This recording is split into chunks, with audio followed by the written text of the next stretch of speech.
નમસ્કાર મિત્રો, હું વેદાંત પટેલ અને આપનું સૌનું ફરી એકવાર સ્વાગત કરું છું આપના Tally prime complete course in ગુજરાતીમાં. તો પાછલા લેક્ચરમાં આપણે મટીરિયલ ઇન વાઉચર વિશે સંપૂર્ણ વિગતે શીખ્યા હતા. હવે આજના લેક્ચરમાં આપણે બે મહત્વના ટોપિક શીખવાના છીએ. સૌપ્રથમ જે ટોપિક છે એ છે મટીરિયલ આઉટ વાઉચર. પરંતુ મટીરિયલ આઉટ વાઉચરના પહેલા આપણે શીખવાના છીએ કે ગોડાઉન ને ક્રિએશન કઈ રીતે કરવું. તો આ બંને ફ્યુચર મેન્યુફેક્ચરિંગ અને ઇન્વેન્ટરી મેનેજમેન્ટ માટે ખૂબ જ ઉપયોગી છે. તો આજનો લેક્ચર પૂરો થયા પછી તમને ગોડાઉનને કેવી રીતે ક્રિએટ કરવું અને મટીરિયલ આઉટ વાઉચરનો ઉપયોગ કેવી રીતે કરવો તેની સંપૂર્ણ સમજ થઈ જશે. તો ચાલો મિત્રો આજનો વિડીયો શરૂ કરીએ. તો મિત્રો તમે જેમ જોઈ શકો છો આપણું ટેલી પ્રાઇમ ઓપન થઈ ગયું છે. તો સૌ પ્રથમ એ સમજીએ કે ગોડાઉન એટલે શું. તો ગોડાઉન એટલે એવી જગ્યા જ્યાં બિઝનેસ પોતાને માલને સ્ટોર કરે છે અથવા સ્ટોક કરે છે, તેને આપણે વેરહાઉસ અથવા સ્ટોર રૂમ પણ કહેવામાં આવે છે. જો કોઈ બિઝનેસમાં શોપ જ હોય તો કદાચ એક જ ગોડાઉન પૂરતું હોય, પણ જો એનો બિઝનેસ વધારે એક્સપાન્ડ થયેલો હોય તો એના અલગ અલગ ગોડાઉન હોઈ શકે છે. પરંતુ મોટી કંપનીમાં મેં તમને સમજાવ્યું કે મોટી કંપની હોય તો એના ઘણા પણ ગોડાઉન હોઈ શકે, જેમ કે ગોડાઉન એ, ગોડાઉન બી, એક્સેટ્રા. તો એક્ઝામ્પલ સાથે એક સમજાવું કે માનો કે એક કંપની છે, એનું મેઇન ગોડાઉન અમદાવાદ છે, એની ફેક્ટરીનું ગોડાઉન છે અને ફિનિશ્ડ ગુડ્સનું પણ ગોડાઉન છે. તો એનું મેઇન ગોડાઉન ક્યાં છે? તો અમદાવાદ છે. તો હવે કંપનીને ખબર રહે છે કે કયો માલ કયા ગોડાઉનમાં પડ્યો છે. હવે ઘણા સ્ટુડન્ટ એવું પૂછે છે કે ગોડાઉન બનાવવાની જરૂર શું પડે છે, તો ચાલો એ સમજીએ. તો માનો કે તમારી પાસે 5,000 પ્રોડક્ટ હોય તો બધા તમે એક જ જગ્યાએ એક જ જગ્યાએ તો એ માલને મૂકશો નહીં. કેટલાક ફેક્ટરીમાં રહેશે, કેટલાક માલ તમે જે પ્રોડક્ટ છે એ શોપમાં રાખશો અને બીજા બધા શહેરોમાં પણ રહેશે. એ બીજા બધા શહેરોમાં તમારે રાખવા માટે ગોડાઉન બનાવવું જરૂર છે. જો ગોડાઉન ન બનાવો તો કયો માલ ક્યાં છે તેને ટ્રેક કરવું ખૂબ જ મુશ્કેલ બની જાય છે. એટલે આપણને ગોડાઉન બનાવવું ખૂબ જ જરૂરી છે. હવે આપણે ગોડાઉનને ક્રિએટ કઈ રીતે કરવાનું છે એ શરૂ કરીએ. તો સૌ પ્રથમ અહીં આપણે ક્રિએટમાં જતું રહેવાનું છે. ક્રિએટમાં ગયા પછી તમને અહીં ઇન્વેન્ટરી માસ્ટર્સમાં નીચે ગોડાઉનનો ઓપ્શન જોવા મળે છે. આપણે ગોડાઉનનો ઓપ્શનને સિલેક્ટ કરી લેવાનો છે. હવે તમને અહીં બે ઓપ્શન પૂછશે કે do you want to alter main location or create new godown. કે તમારું જે ગોડાઉન છે એનું તમે લોકેશનને અલ્ટર કરવા માંગો છો, મીન્સ કે ચેન્જ કરવા માંગો છો, અથવા તો નવું ગોડાઉન બનાવવા માંગો છો. તો આપણે કોઈ પણ ગોડાઉન બનાવેલું નથી એટલે આપણે અહીં ક્રિએટ ન્યૂ ગોડાઉનમાં ક્લિક કરી દઈશું. એટલે અહીં તમને ગોડાઉન ક્રિએશનનું જે પેજ છે એ ઓપન થઈ જશે. હવે આ ગોડાઉનમાં આપણે નામ આપી દઈએ મેઇન ગોડાઉન.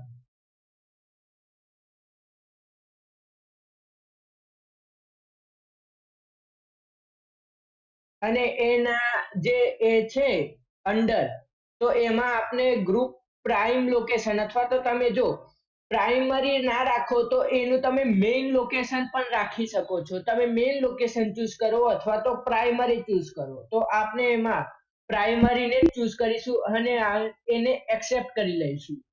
હવે બીજું એક ગોડાઉન બનાવીએ કે ફેક્ટરી ગોડાઉન.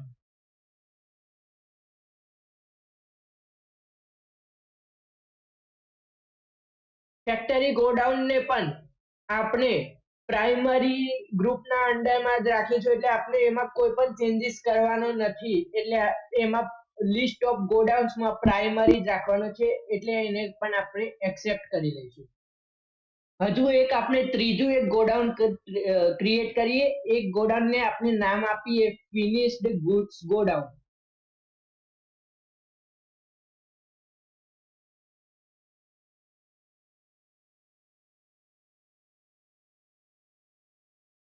તો આને પણ આપણે નામ આપી દીધું છે કે ફિનિશ ગુડ્સ ગોડાઉન. હવે આપણે એને પ્રાઇમરીમાં જ રાખવાનું છે, એટલે બીજું કોઈ ચેન્જીસ કરવાનું નથી અને આપણે એને એક્સેપ્ટ કરી લઈશું.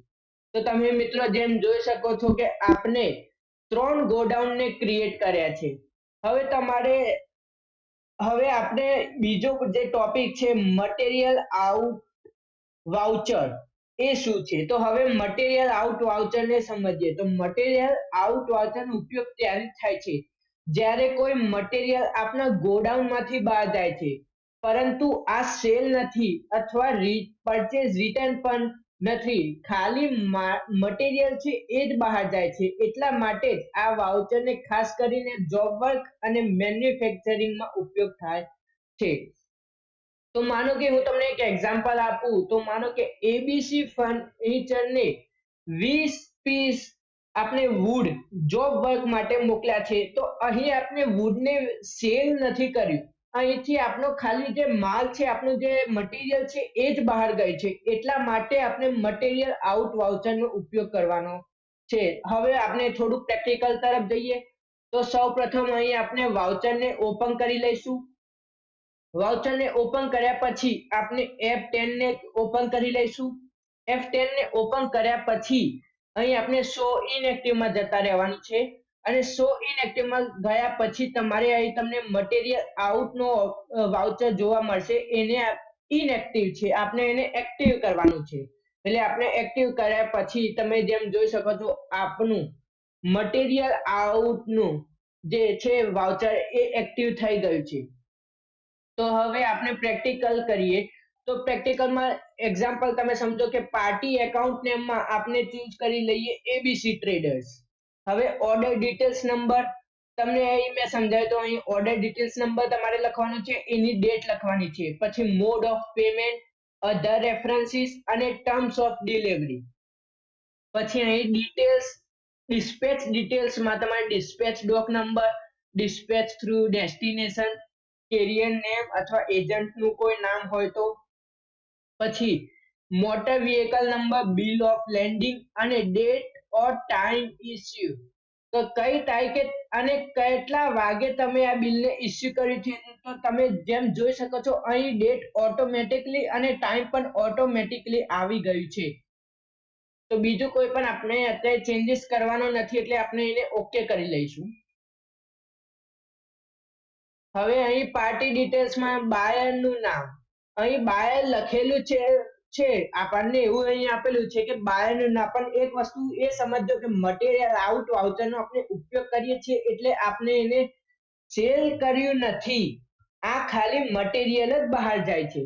પછી અહીં મેઇલિંગ નેમ, એનું address, state, country, GST registration type અને જીએસટીઆઈએન નંબર લખવો તમારે ખૂબ જ જરૂરી છે જો હોય તો. એમાં પણ આપણે કોઈ ચેન્જીસ કરવાનો હાલ નથી. અને હવે તમે જેમ જોઈ શકો છો કે આપણે ડેસ્ટિનેશન ગોડાઉન જે છે, તો અહીં આપણે જેટલા પણ ગોડાઉન બનાવ્યા હતા તમે તે જોઈ શકો છો. જેમ કે ફેક્ટરી ગોડાઉન છે, આપણું ફિનિશ્ડ ગુડ્સ ગોડાઉન છે, આપણું મેઇન ગોડાઉન છે. તો અહીં આપણે મેઇન ગોડાઉનને ચૂઝ કરી લઈએ. હવે નેમ ઓફ આઇટમમાં આપણે વુડને સિલેક્ટ કરી લઈએ. હવે વુડની ગોડાઉનમાં તમે જેમ જોયું તો આપણે મેઇન ગોડાઉનમાં 40 પીસ પડ્યા છે, તો આપણે અહીં મેઇન ગોડાઉનને સિલેક્ટ કરી લઈશું. અહીં ક્વોન્ટિટી આપણે 20 પીસ ચૂઝ કરી લઈશું અને રેટ આપણે પહેલા સિલેક્ટ કરેલો હતો, એટલે જુઓ તમે જેમ જોઈ શકો છો રેટ અને એની અમાઉન્ટ ઓટોમેટિકલી અહીં શો થઈ ગઈ છે. એટલે આપણે એમાં કોઈ ચેન્જીસ કરવાનો નથી, આપણે એને એમના એમ રહેવા દઈશું. અને હવે તમે જેમ જોઈ શકો છો કે આપણે નંબર નેમ ઓફ આઇટમમાં આપણું વુડ, એની ક્વોન્ટિટી, એની રેટ અને એની અમાઉન્ટ ને બધું આવી ગયું છે. અને હવે આપણે નરેશન લખી દઈએ. તો નરેશનમાં આપણે લખ્યું કે material sent for job work.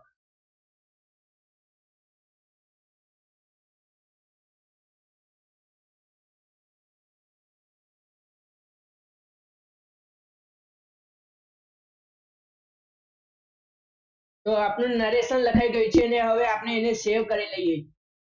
તો તમે જેમ જોઈ શકો છો કે આપનું મટીરિયલ આઉટનું ફર્સ્ટ વાઉચર જે છે એ આપણે ક્રિએટ કરી દીધું છે. તો હવે સ્ટોક સમરીને આપણે ઓપન કરીએ. તો તમે જેમ જોઈ શકો છો કે અહીં આ આપનું આ સ્ટોક સમરી છે. અહીં સ્ટોક સમરીમાં તમે જેમ જોઈ શકો છો કે આપણે આ વુડને જો ઓપન કરીશું તો વુડમાં તમારને અહીં 70 પીસ અને આઉટવર્ડમાં જે આપણા જે 10 પીસ હતા એના બદલે હવે 30 પીસ થઈ ગયા છે. એટલે ટોટલ ક્લોઝિંગ બેલેન્સમાં આપણા 40 પીસ છે.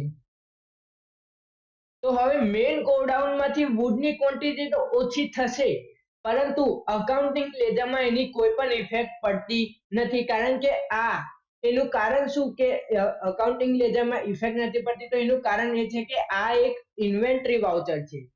હવે ઘણા વિદ્યાર્થીઓ ભૂલો એવી કરે છે કે રોંગ ગોડાઉન પસંદ કરી લે છે કે તમારું જે ગોડાઉન છે કે જેમાં તમારો માલ અથવા પ્રોડક્ટ પડ્યું છે એને ચૂઝ કરવાના બદલે બીજું કોઈ ગોડાઉન ચૂઝ કરી લે છે કે જેમાં કોઈ માલ જ નથી. તો તમારે એ વાતનું ખાસ ધ્યાન રાખવાનું છે કે તમારો માલ જે છે એ કયા ગોડાઉનમાં પડ્યું છે એ તમારે ખાસ ધ્યાનમાં રાખવાનું છે. પછી સેલ્સ મટીરિયલ આઉટ વાઉચરને બદલે આપણે સેલ્સ વાઉચરનો ઉપયોગ કરી લે છે.